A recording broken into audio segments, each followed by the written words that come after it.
इस प्रकार सूर की भक्ति का जो सख्य भाव है, सूर ने इसे भक्ति के रूप में स्वीकार किया है। सख्य भाव पुष्टि मार्ग की ही देन कही जाती है।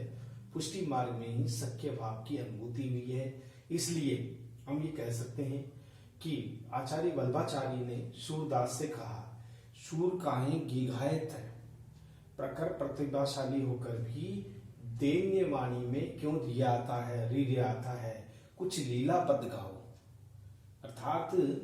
अर्थात सूर की भक्ति में सख्य भाव में यहीं से भक्ति का आरंभ होता है। सूर की जहां पर वो दैन्य गीत गाते थे या भजन गाते थे, या हम ये कह सकते दास्य प्रकार की भक्ति को किया करते थे, उनके स्थान पर एक सख्य नई भक्ति ने रूप लिया, वो था लीला के पद गाओ।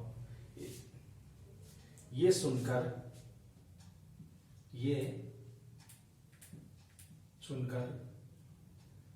सूर ने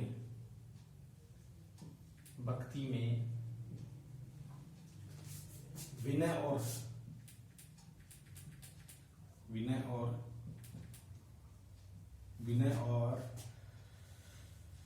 और सख्य भाव के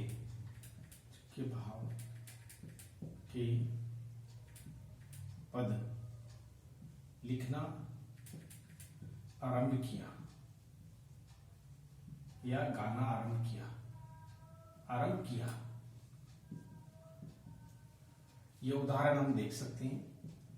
इस उदाहरण के माध्यम से जो बताया गया है कि सख्य भाव में कृष्ण को मित्र मान करके देखा गया है। खेलन में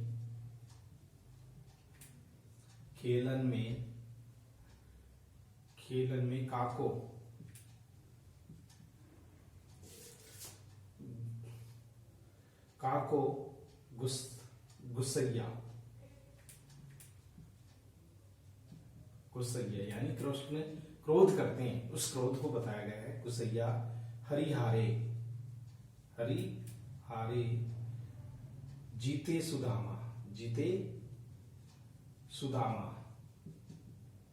सुदामा बरबस ही कथ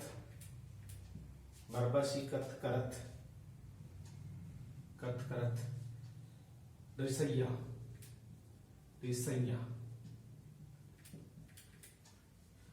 जाति पाती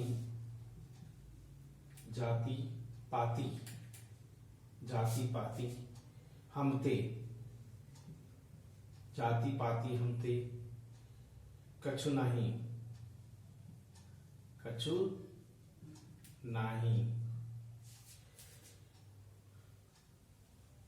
बसत तुम्हारी छैया।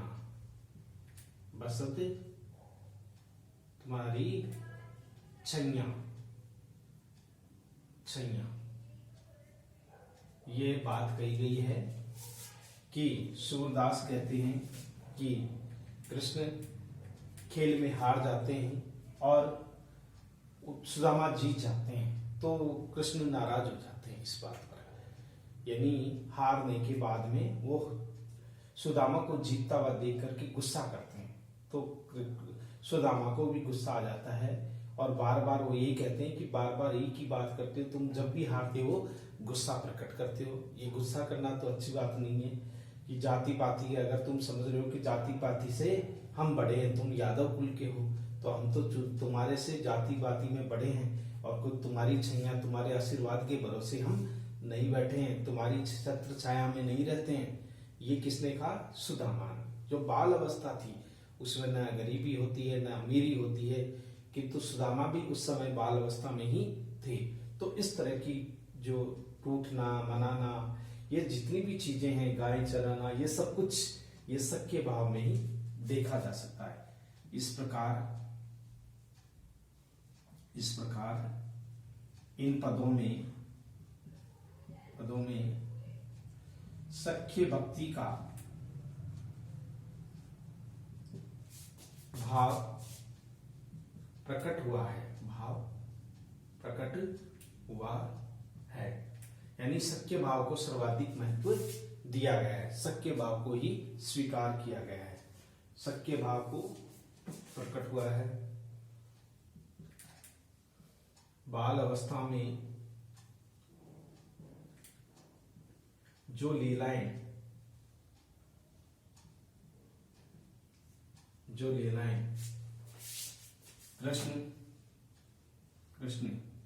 अपने बाल सखाओं के साथ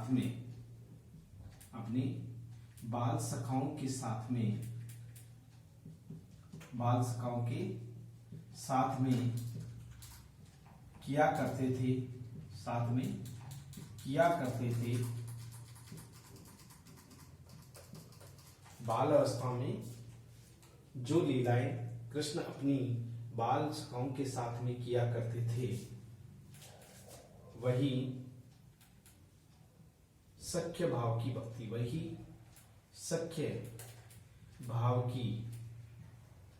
भक्ति है, जिसमें न कोई छोटा है और न बड़ा है, सब मित्र है, किसी प्रकार की कोई द्वेषता नहीं है, समानता का भाव है। बच्चों में आपस में लड़ाई होती है, झगड़े होते हैं, खेल खेल में रूठते हैं, मनाते हैं, तो कृष्ण भी अपने सुदामा से रूठ जाते हैं, फिर सुदामा मनाते हैं। तो इस तरह की जो रूठना मनाने की प्रवृत्ति, ये सभी बाल भक्ति को या सख्य भाव भक्ति को दर्शित करते हैं। तो इस प्रकार से ये सूर की जो सख्य भाव की भक्ति है, उसके संदर्भ में हमने पढ़ा कि किस तरह से ये सख्य भाव की भक्ति एक प्रभावी भक्ति रही है। तो इस प्रकार से यह हमारा सख्य प्रकार की भक्ति थी, जिसके बारे में अब हमने पढ़ा। अब हम पढ़ते हैं अगला हमारा जो है पॉइंट, वो है वात्सल्य भाव की भक्ति। ये भी भक्ति का एक प्रकार है।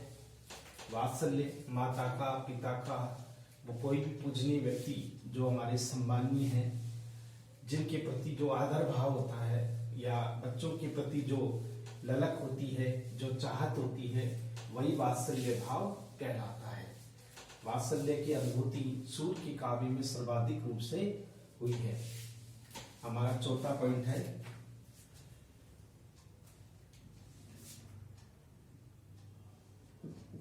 वात्सल्य भाव की अनुभूति।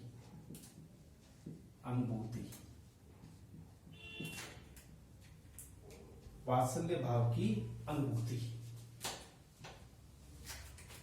वात्सल्य भाव की अनुभूति।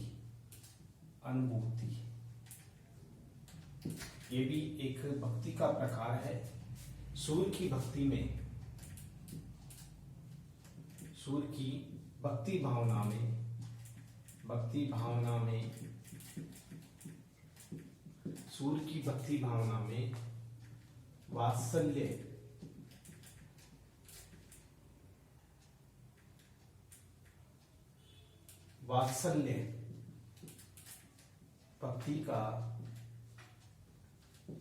भक्ति का सरल रूप देखा जा सकता है। यानी सूर की भक्ति भावना में वात्सल्य भक्ति का सरल रूप देखा जा सकता है। कृष्ण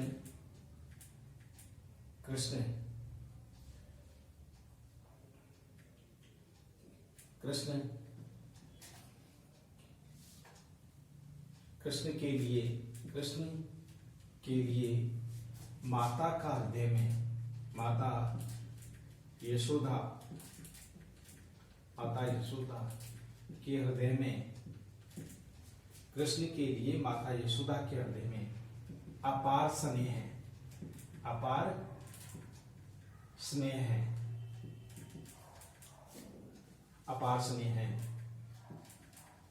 नंद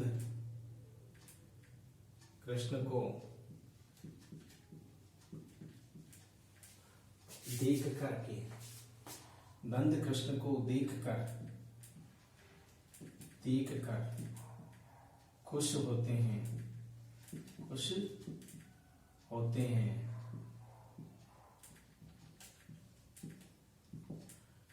गोकुल ग्राम के लोग गोकुल ग्राम के लोग,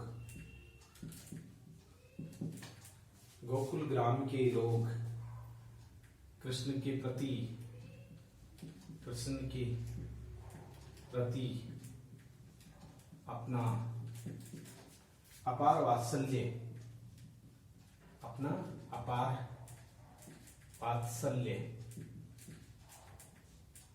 प्रकट करते हैं, अपार वात्सल्य प्रकट करते हैं। वात्सल्य भाव में माता पिता का अपने पुत्र के प्रति, वात्सल्य भाव में माता पिता का अपने पुत्र के प्रति जो प्रेम भाव होता है, उसे ही वात्सल्य रूप में जाना जाता है।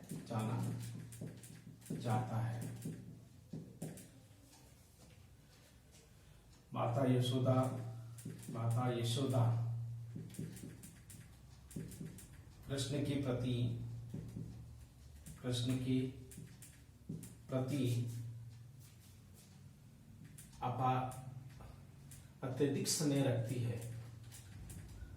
अत्यधिक स्नेह रखती है, रखती है। खिलाना,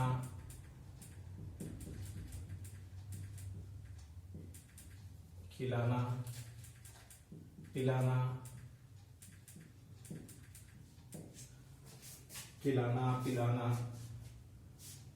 नहलाना, दुलारना,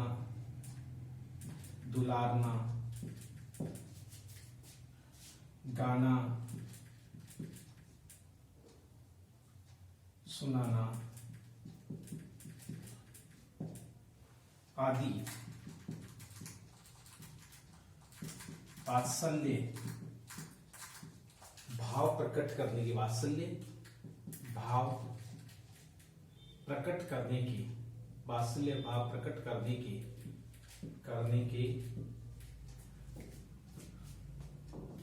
के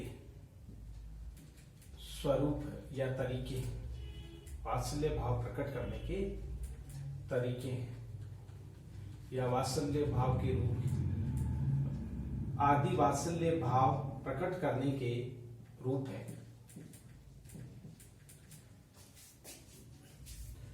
तो हम ये कह सकते हैं सूर्य की भक्ति में वात्सल्य भक्ति का सरल रूप देखा जा सकता है। कृष्ण के लिए माता यशोदा के हृदय में अपार स्नेह है।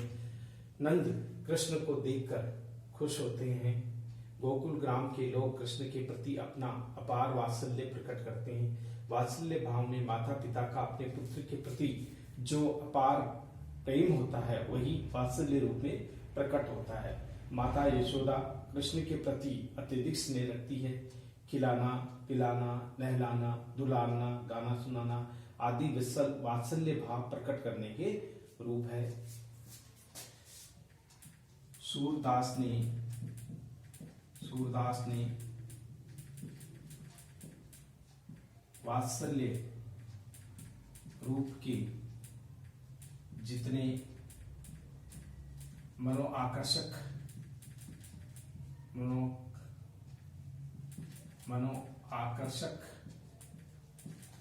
जितने वात्सल्य रूप के जितने मनोआकर्षक चित्र खींचे हैं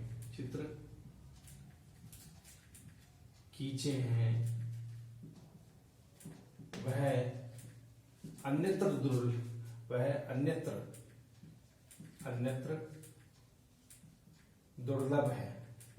दुर्लभ है। यानी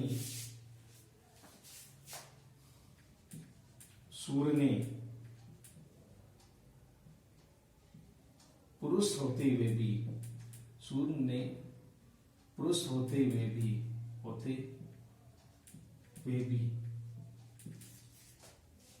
माता का हृदय पाया था, माता का हृदय पाया था,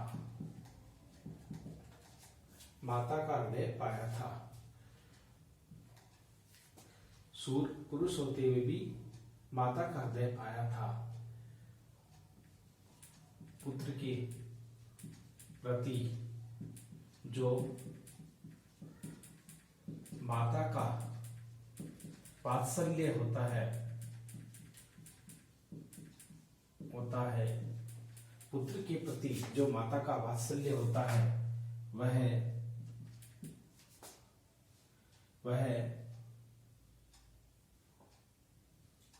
वह सच्चा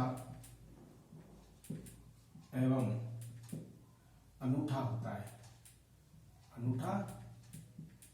होता है,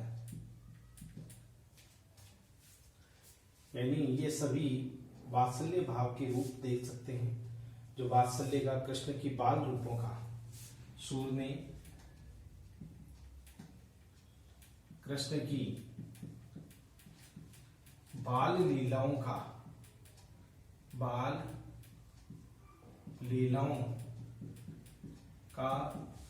सूर्य ने कृष्ण की बाल लीलाओं का वर्णन इसी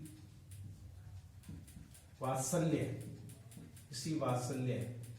रस के आधार पर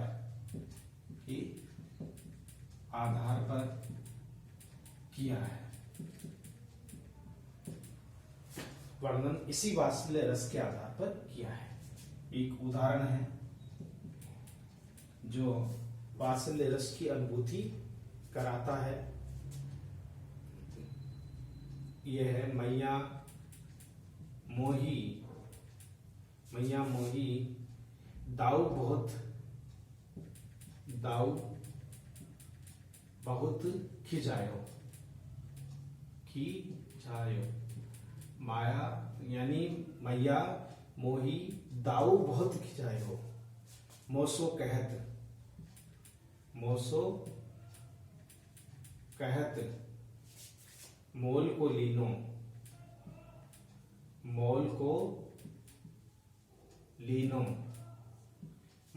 लीनो तू कब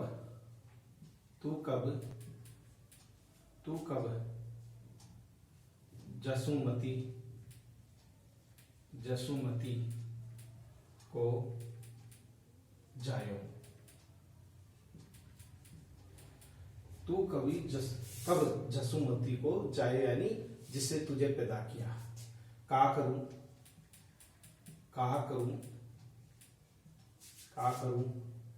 इस रीस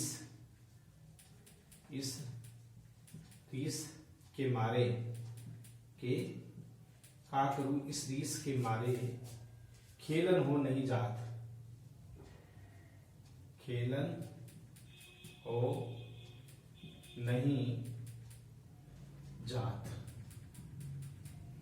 यानी कि यहाँ पर कृष्ण अपनी माँ से शिकायत करते हैं कि हे माता, मुझे बलराम भैया ने बहुत परेशान किया है, मुझे बहुत खिजाया है, बहुत क्रोधित किया है, उसने क्रोध किया है। मोसो कहत मोल को लीनो, मुझे कहता है कि तुझे पैसा देकर खरीदा है कहीं से। तू कब जसुमती को जाए, तुझे यशोदा ने कब जन्म दिया है। ये इस तरह के सवाल करता है, तो ये कृष्ण को अच्छा नहीं लगता। बड़े वात्सल्य रूप से वो कहते हैं, शिकायत कर रहे हैं। इसमें शिकायत है, का करूं इस रीस के मारे खेलन हो नहीं जात।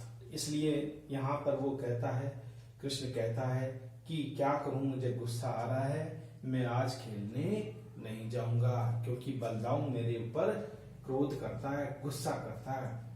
तो इस क्रोध में भी माता यशोदा को क्या दिख रहा है, वात्सल्य का भाव, वात्सल्य की अनुभूति इसमें हुई है।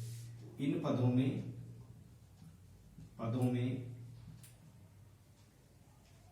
कृष्ण का बलदाऊ की शिकायत करना माता के सामने, माता के सामने शिकायत करना माता के सामने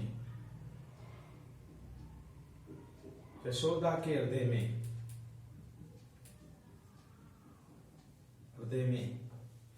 कृष्ण के प्रति सच्चा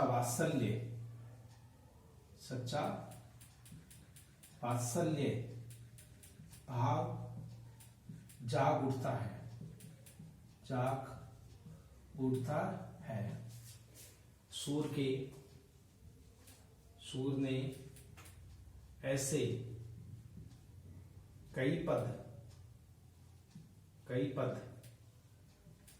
लिखे हैं जो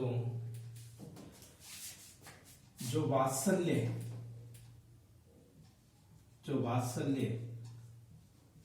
रस से सराबोर है। यह है वात्सल्य भाव की अनुभूति जो सूर ने अपने काव्य में की है। किस तरह से? तो इस तरह से ये वात्सल्य भाव की अनुभूति प्रकट की गई है। अब हमारा ये देखो, इसमें कृष्ण में, इन पदों में कृष्ण का बलदाऊ की शिकायत करना माता के सामने यशोदा के हृदय के प्रति सच्चा वात्सल्य जाग उठता है। कृष्ण के प्रति यशोदा के हृदय में कृष्ण के प्रति सच्चा वात्सल्य जाग उठता है। सूर ने ऐसे कई पद लिखे हैं जो वात्सल्य रस से सराबोर हैं, जो वात्सल्य भाव को ही प्रकट करते हैं। तो इस प्रकार अब हमारा अगला जो है वो आता है सूर की भ्रमर गीत में भक्ति का स्वरूप। भ्रमर गीत में निर्गुण और सगुण दोनों भक्ति का ही चर्चा की गई है। तो हमें भक्ति की ही चर्चा करनी है। तो हमें जो भी कबीर ने या आपके सूर ने भक्ति के जिस रूप को हमारे सामने रखा है उसी रूप को हम यहाँ पर प्रकट करेंगे कि किस तरह से सूर ने अपनी भक्ति को पुष्ट किया है, उसे नए रूप में ढालने का प्रयास किया है। और हम तो ये कहते हैं कि भ्रमर गीत जो है वो भी भक्ति का ही एक रूप है जिसमें निर्गुण और सगुण दोनों भक्तियों का ही उल्लेख मिलता है। यानी पांचवा पॉइंट है सूर के भ्रमर गीत में भक्ति का स्वरूप। सूर के भ्रमर गीत में भक्ति का स्वरूप, यानी सूर ने जो भ्रमर गीत लिखा है जो 46वें या 46वें अध्याय में है सूर सागर के, उसमें सूर भ्रमर गीत को यानी भंवरे को माध्यम बना करके उपालंब दिए गए। वो है किसको? उद्धव को। जब उद्धव निर्गुण का और योग का संदेश लेकर के आते हैं तो गोपियां सगुण भक्ति की उपासिका होती है। तो वहीं उद्धव उन्हें सगुण भक्ति ग्रहण करने का आग्रह करते हैं, नहीं निर्गुण भक्ति का आग्रह करते हैं, किंतु गोपियां अपने सगुण भक्ति के प्रति दृढ़ रहती है। तो इस प्रकार से दोनों भक्तियों के लिए हम यहाँ जानेंगे कि निर्गुण भक्ति क्या है। गोपियां भी बड़ी उत्सुक रहती है, उद्धव से पूछती है कि हे उद्धव, तुम बताओ, जिस निर्गुण भक्ति की तुम उपासना करते हो या जिस निर्गुण भक्ति की तुम इतना यश गान करते हो, कौन उसकी माता है, कौन उसके पिता है, कौन उसकी दासी है, कौन सी वेशभूषा वो धारण करता है, कहाँ वो रहता है, इन समस्त जो विषय है उनकी हमें जानकारी दो, तो हम तुम्हारे निर्गुण के उस रूप को हम जान सकेंगे। तो क्या अगर हमारे सगुण से श्रेष्ठ होगा तो हम तुम्हारे उस निर्गुण स्वरूप को जरूर अवश्य ही ग्रहण करेंगे। लेकिन यहाँ पर भक्ति का वहाँ तर्क होता है, अपने सगुण का प्रमाण देती है गोपियां, तो दूसरी तरफ उद्धव भी निर्गुण भक्ति के प्रति दृढ़ है। तो इस प्रकार दोनों ही भक्ति का ज्ञान योग का तो है ही वहां समागम, लेकिन भक्ति के दोनों रूपों को ही यहाँ देखा जा सकता है। तो हम पढ़ेंगे सूर की ब्रह्म गीत में भक्ति का स्वरूप। सूर सागर के 47वें अध्याय में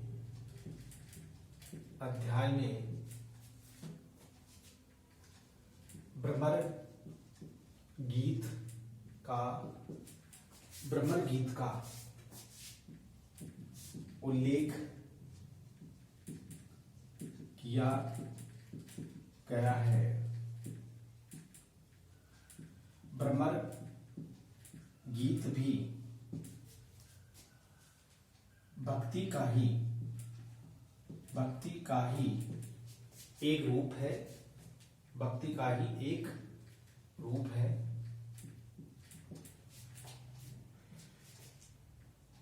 ब्रह्म गीत में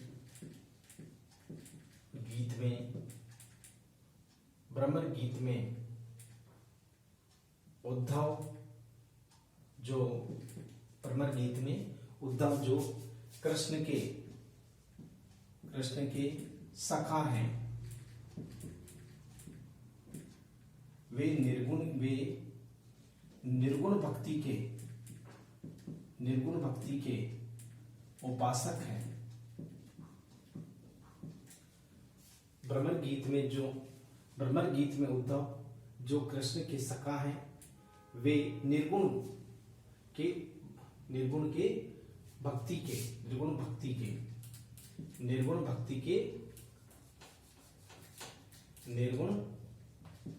भक्ति के उपासक है, उपासना करने वाले उपासक है। वहीं गोपियां कृष्ण के प्रति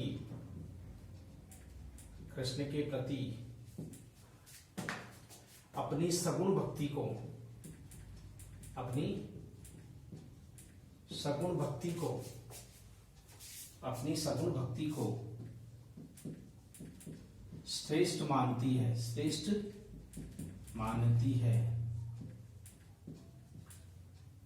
श्रेष्ठ मानती है। वही गोपियां कृष्ण के प्रति अपनी सगुण भक्ति को श्रेष्ठ मानती है। उद्धव सगुण भक्ति को त्याग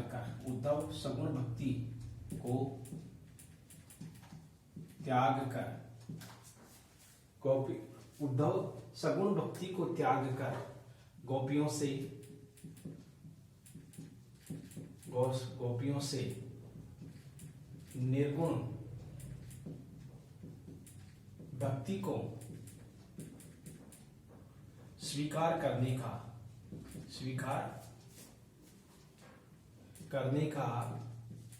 आग्रह करते हैं। गोपियों को सगुण भक्ति में गहरी निष्ठा है।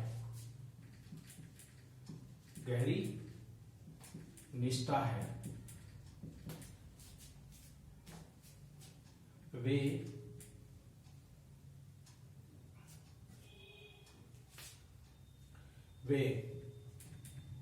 उद्धव से उसके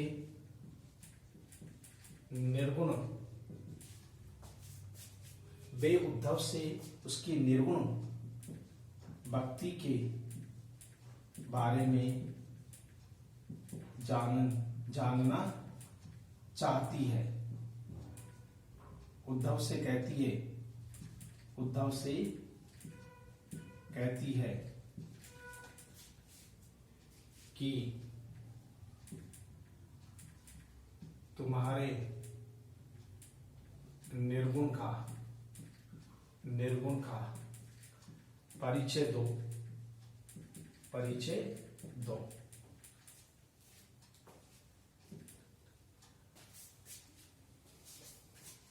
निर्गुण का परिचय दो। ये इस प्रकार है, इस प्रकार है। गोपियां कहती है, निर्गुण कौन देश को वासी, निर्गुण कौन देश को वासी, निर्गुण कौन देश को वासी। मधुकर, मधुकर, मधुकर कही, यानी मधुकर यहां उद्धव के लिए है। मधुकर कही समुझाई, समुझाई सोह दे, यानी सौगंध देकर, सोह दे बूझती, बूझती साची न हासी, बूझती साची न हासी, हासी न हासी, यानी हंसी मजाक नहीं करनी। हम पूछना चाहती हैं, हम सौगंध देकर पूछती हैं कि वो कौन है। को जनक है, को है जनक, को जन, को है, को कौन है जननी, जननी कौन नारी, कौन नारी, कौन नारी, कौन दासी, कौन दासी, कौन दासी। तो यही सब कुछ, तो यही सब कुछ वो जानना चाहती है। उद्धव से कहती है कि निर्गुण कौन देश को वासी, कि तुम्हारा निर्गुण कौन से देश में रहने वाला है। हमारा अगर सगुण की पूछो तो हम कह सकती हैं कि वह गोकुल ग्राम का निवासी है, गोकुल ग्राम में रहने वाला है। लेकिन तुम्हारा निर्गुण कौन किस देश का रहने वाला है। मधुकर, हे उद्धव समझाई सौगंधे, तुम्हें सौगंध दे करके हम समझा रही हैं। बूझती सांची ने हंसी, हम पूछना चाहती हैं, मजाक नहीं कर रही है, हंसी नहीं कर रही है। को है जनक, कौन तो पिता है, कौन जननी, कौन माता है, को नारी, कौन स्त्री है, उसकी पत्नी है, को दासी, कौन उसकी दासी है। इन सब के बारे में हमें निर्गुण के बारे में परिचय दीजिए। तो वो परिचय जानना चाहती है कि उद्धव से इस प्रकार इन पदों में, इन पदों में निर्गुण भक्ति के स्वरूप का उल्लेख हुआ है, जो भ्रमर गीत का एक अंश है, एक अंश है, एक भाग है, जिसमें निर्गुण भक्ति की चर्चाएं की गई है। निर्गुण भक्ति के बारे में जहां बताया गया है या चर्चा की गई है, तो कोई निर्गुण भक्ति किस तरह से है, किस रूप में है, तो इसी प्रकार की जो बातें हैं वो यहाँ पर की गई है। तो अब देखिए, तो इस प्रकार से वो उद्धव को निरुत्तर कर देती है, क्योंकि उद्धव किसी भी तरह से इनके बारे में नहीं जानते। अब हम देखेंगे, अब सगुण भक्ति के लिए आएगा इसी में, तो अलग अलग नहीं करके हम एक साथ ही कर देते हैं। तो ये यहां तक हो गया। तो निर्गुण के बारे में पूछा है, अब अपना सगुण का भी वो परिचय देगी गोपियां। इस प्रकार निर्गुण भक्ति के बारे में, भक्ति के बारे में उद्धव से गोपियां जानना चाहती है, जानना चाहती है।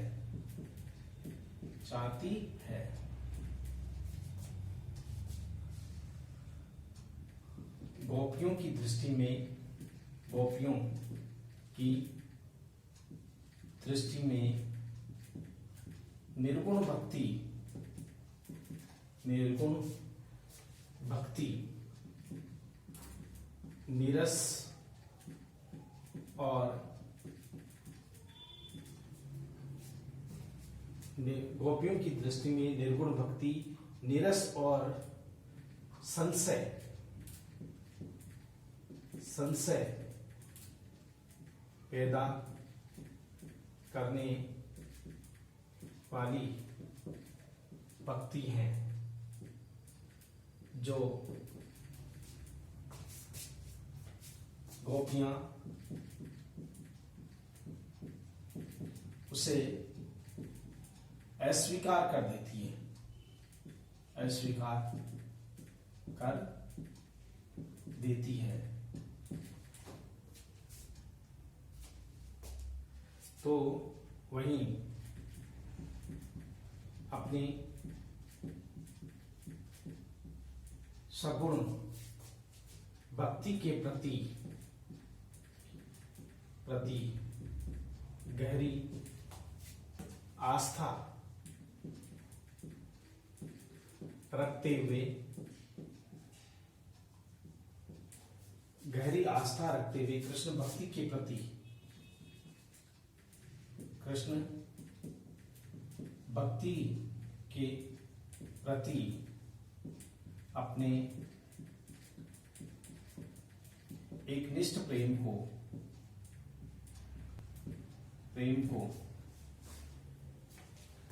इस प्रकार प्रकट करती है। तो इस प्रकार से गोपियों भी सगुण भक्ति के प्रति गहरी आस्था है, कृष्ण भक्ति के प्रति अपने एकनिष्ठ प्रेम को इस प्रकार प्रकट करती है। वो देखिए, सगुण भक्ति का रूप है हमारे हरि, हमारे हरि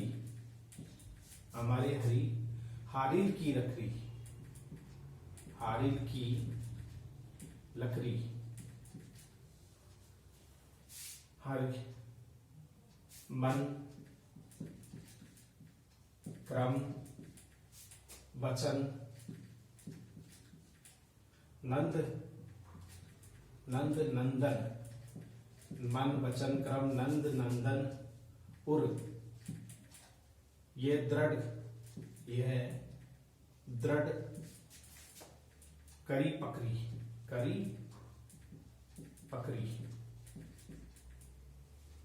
पकड़ी साव जागत सोवत, जागत सोवत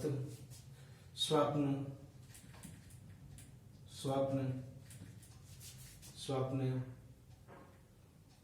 दिवस निशी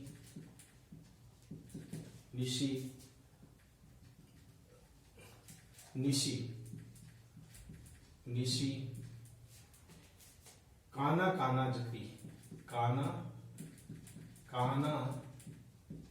जकरी। इस प्रकार से कृष्ण की सदैव रट लगाए रहती है। हारिल पक्षी जिस तरह से एक लकड़ी के प्रति अपने प्रेम को प्रकट करता है, एक लकड़ी के प्रति अपने प्रेम को, वैसे ही हारिल पक्षी की लकड़ी की भांति मन से वचन से क्रम से वह कृष्ण के प्रति अपनी पूर्ण भक्ति प्रकट करती है।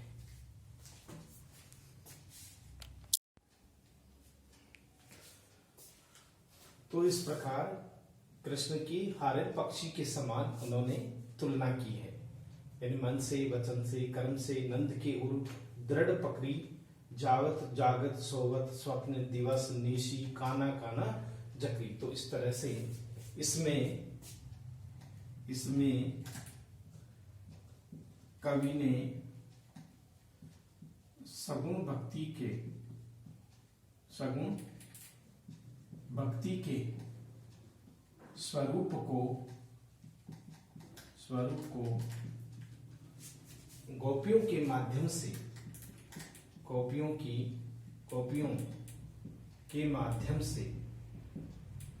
के माध्यम से स्पष्ट किया है। स्पष्ट किया है। कवि ने सगुण भक्ति के स्वरूप को गोपियों के माध्यम से स्पष्ट किया है। भ्रमर गीत में निर्गुण भक्ति पर सगुण भक्ति की विजय दिखाई है।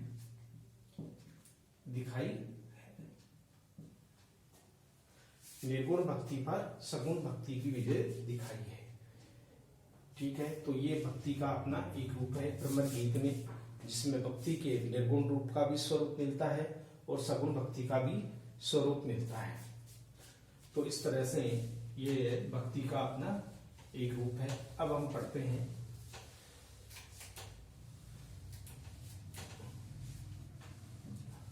पांचवा जो भक्ति का रूप है वह है छठा जो रूप है वो है भक्ति में प्रेम की अनुभूति।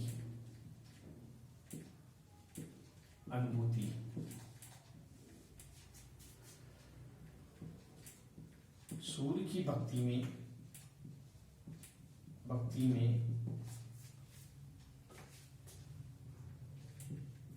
प्रेम के अनूठे रूप को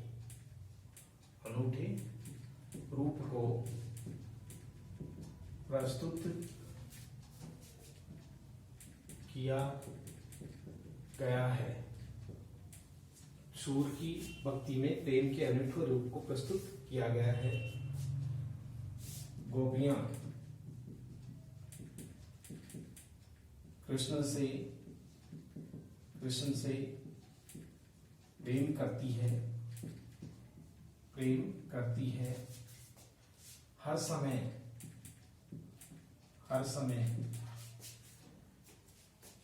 कृष्ण की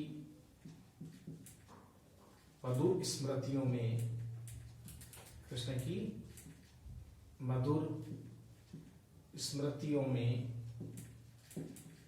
स्मृतियों में खोए रहती है।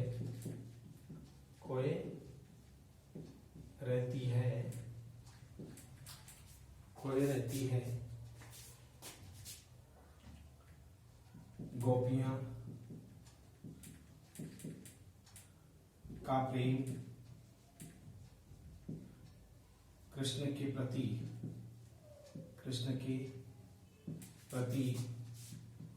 निश्चल प्रेम है,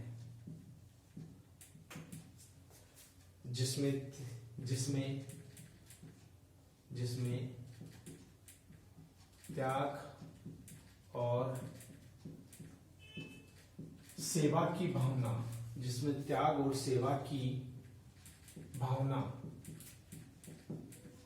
छिपी हुई है। त्याग की भावना प्रकट हुई है, जिसमें त्याग और सेवा की भावना प्रकट हुई है। प्रेम भी भक्ति का आधार होता है।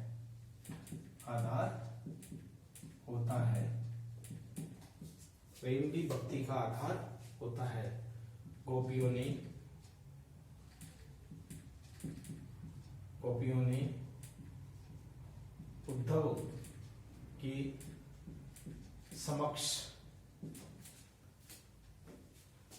उद्धव के समक्ष यह सिद्ध कर दिया है।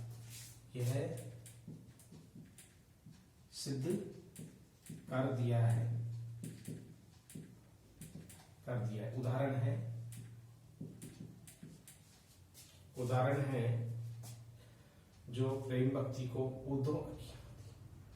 उद्धव अखियां,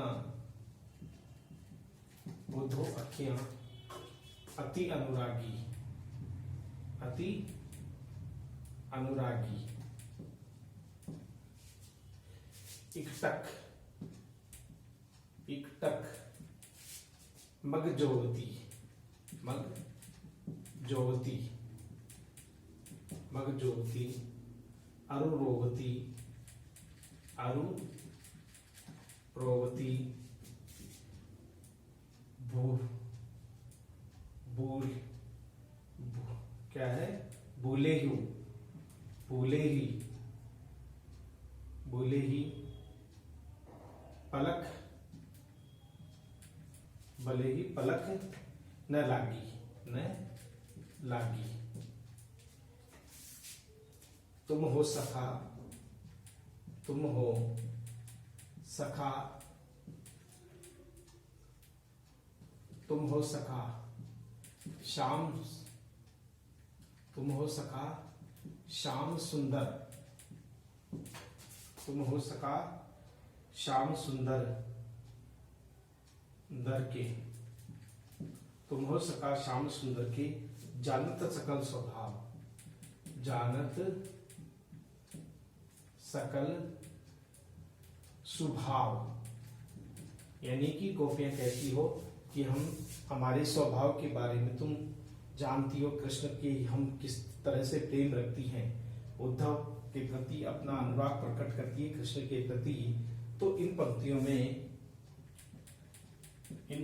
में प्रेमा भक्ति का भाव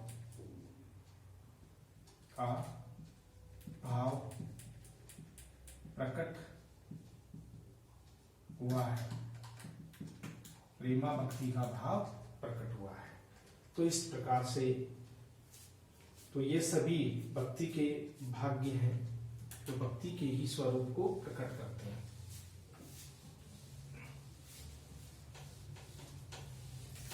तो इस तरह से हम निष्कर्ष रूप में हम कह सकते हैं।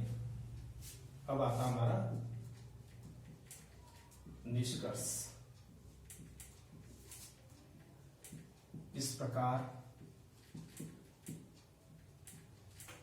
सूर्य की भक्ति के बारे में कहा जा सकता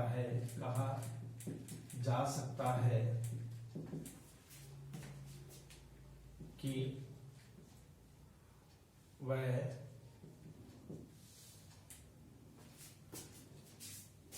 पुष्टि मार्ग से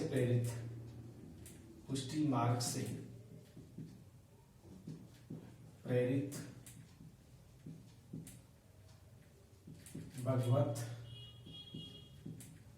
भक्ति का ही, पुष्टि मार्ग से प्रेरित भगवत भक्ति का ही स्वरूप है।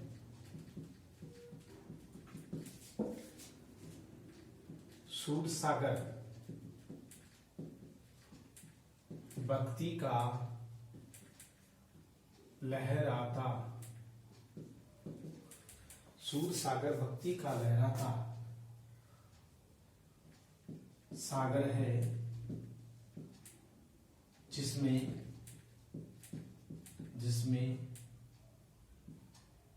भक्ति के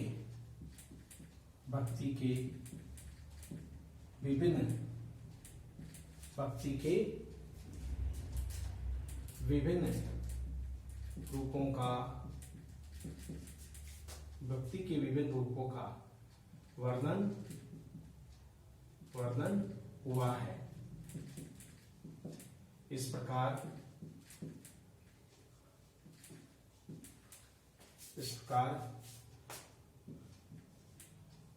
सूर्य की भक्ति केवल वात्सल्य या सखा भाव तक, सख्य भाव तक सीमित नहीं है, उसमें उसमें भक्ति के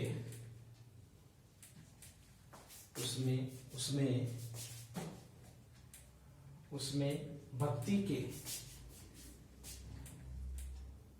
अनेक रूप देख सकते हैं।